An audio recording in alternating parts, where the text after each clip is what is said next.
دوستو، آج سے 12 سال قبل ستمبر 2010 میں جب پاکستان میں سیلاب آیا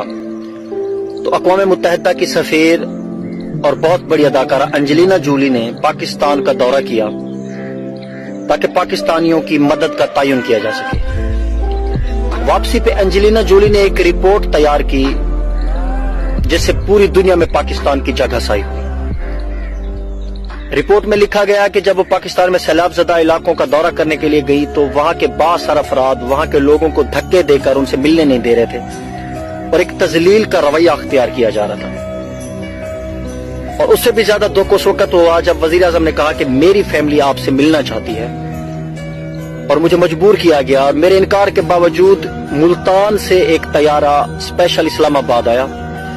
جس میں وزیر اعظم کی فیملی مجھے ملنے کے لیے آئی۔ بہت سے زیادہ تحائف دیے گئے، انواع و اقسام کے کھانے میری ڈائننگ ٹیبل پر سجائے گئے، جسے یہ دیکھ کر مجھے بہت زیادہ رنج اس بات کا ہوا کہ وہاں لوگ فاقوں اور بھوک سے مر رہے ہیں اور یہ کھانا کئی 100 لوگوں کے لیے کافی تھا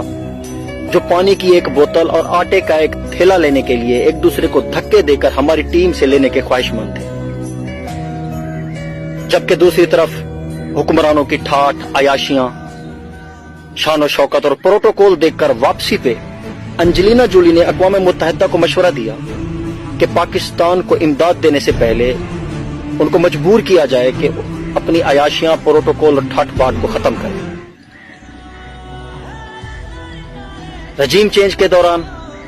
ضمیر خریدنے کے لیے اربوں روپے لگا دیے گئے، لیکن سیلاب زدہ لوگوں کو دینے کے لیے ایک تھیلا بھی